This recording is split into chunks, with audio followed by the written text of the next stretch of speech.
Now, the chateau had a fire in like the late 80s, ravaged the whole place, roof off, destroyed everything. I know this sounds wild and crazy and stupid, but the plan is to restore this chateau fully back to how it was. Good morning. Well, as you know, it's panic stations because I've got 7 weeks to finish the roof. I'm going to start today by organising all the workspaces, getting all the copper in place, getting everything prepped and the workflow sorted. When Dan Preston first walked through the shattered gates of Chateau de Chaumont, Can't describe the feeling of awe you get when you walk through this forest and are faced with that.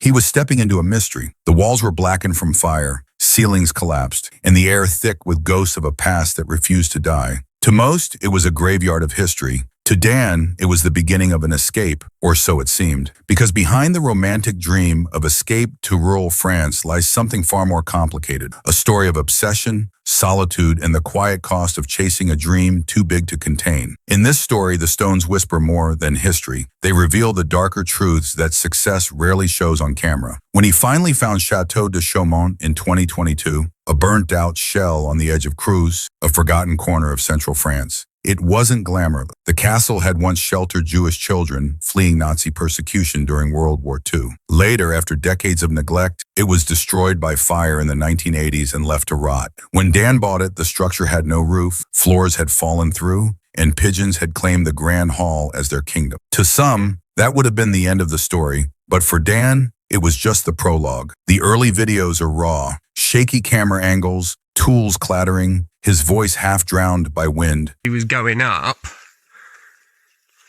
He's broken about 4 or 5 tiles, and these tiles... You see him hauling debris, clearing rubble, and laughing through exhaustion. There were no big production crew or no rehearsed lines, just a man in his ruin. It's that unfiltered honesty that drew viewers in. They were witnessing grit in its purest form. Still, beneath the charm and optimism, there's something almost tragic about it all. Every stone he lifts and every beam he replaces carries the weight of history, the laughter of the children who once hid there, cries that must have echoed when the walls burned. You can feel that sense of loss mingling with his determination. Maybe that's what makes his project more than content. It's a form of quiet devotion. There are moments, Dan has hinted, when the silence of the countryside feels almost overwhelming. The kind of quiet that presses in, forcing you to face every doubt you've been trying to outrun. Alone among the echo of unfinished rooms and the steady creak of old wood, he's confronted by the reasons he began in the first place. Perhaps it's about proving something to the world and to the life he left behind. Or maybe it's simpler, the instinctive pull to create order out of chaos and to rebuild something that time itself tried to erase. In those moments, the chateau feels less like a project and more like a mirror. Les grandes déjà. Ça va être les dernières.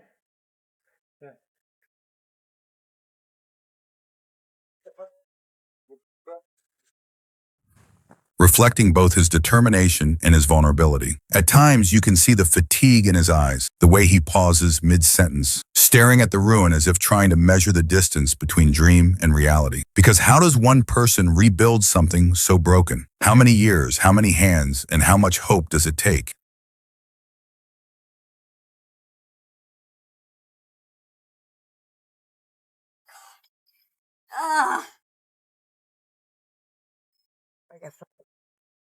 The allure of Dan's channel is beyond just the building. It's the life around it, the cold mornings, sound of rain through half-finished rafters, and the shared cups of coffee with local friends who stop by to lend a hand. It's a portrait of rural France as lived by someone who traded comfort for meaning. But, as many observers have pointed out, dreams of restoration come with shadows. Financing such a massive project is a relentless challenge. YouTube revenue, Patreon's donations, and viewer goodwill can only stretch so far when every repair costs thousands. The pressure to turn progress into content is constant. Each upload, it's survival. Does the need to keep the cameras rolling ever change the way a dream unfolds? What do you think? Still, Dan never comes across as cynical. He seems guided by a quiet belief that showing up every day doing the work somehow matters. Not just for him, but for everyone watching. His videos have inspired countless others to take their own leaps of faith, whether fixing a cottage or moving abroad in search of something simpler and more honest. If there's a darkness in his story, it lies in the cost of ambition. Viewers see the progress, the cleaned bricks, restored towers, but not always the toll, the exhaustion, isolation, and the moments when optimism wears thin. France's rural heartlands can be lonely places,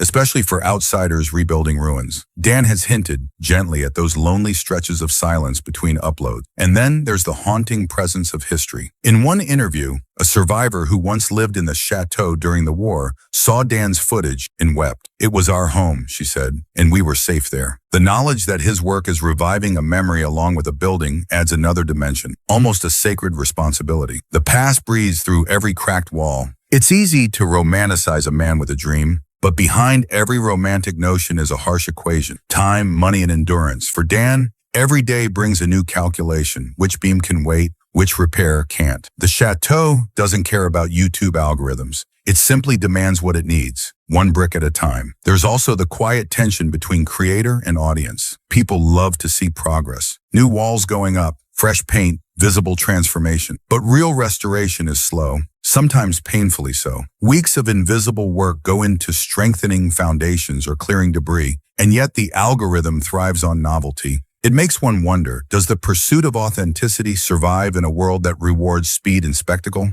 If you browse through Reddit threads about escape to rural France, you'll find an entire sub-community dissecting Dan's journey. Part admiration, part concern. Some users reminisce about his early days as Dan the gardener at Château de Lalande, noting how he transitioned from an employee into an independent creator with remarkable courage. Others, more critical, question the financial feasibility of such a massive restoration or the toll it might take on his personal life. The tone ranges from genuine support to gentle skepticism, the kind that always follows when someone tries to turn a dream into a livelihood online. Yet even in the debates, there's an underlying respect. People are invested because they sense that Dan's story isn't manufactured. It's raw, imperfect, and real. And that's exactly why it resonates. Despite the obstacles, there's something deeply moving about his persistence. In one video, as he stands amid the half-rebuilt walls, he smiles and says, "It's starting to feel alive again." You can hear the emotion in his voice, that fragile hope that all the effort, strain, and uncertainty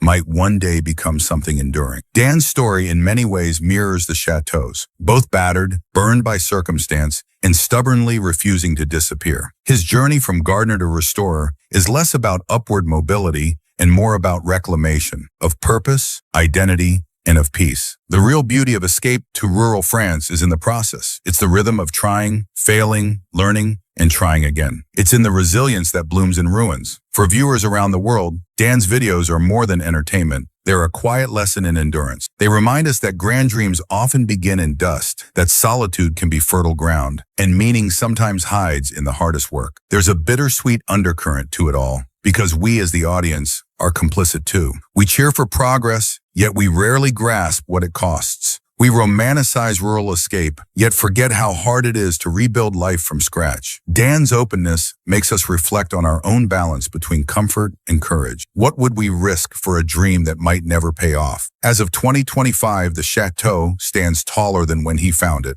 Roof trusses in place, walls stabilized, a hint of new life creeping back into its windows. There's still an ocean of work ahead, but somehow you believe he'll keep going. Because for Dan, it's a way of making sense of the world. As for what lies ahead, no one, not even Dan himself, can say for sure. The chateau still needs years of work, the kind of patient labor that doesn't always make for exciting videos. But Dan seems to have accepted it.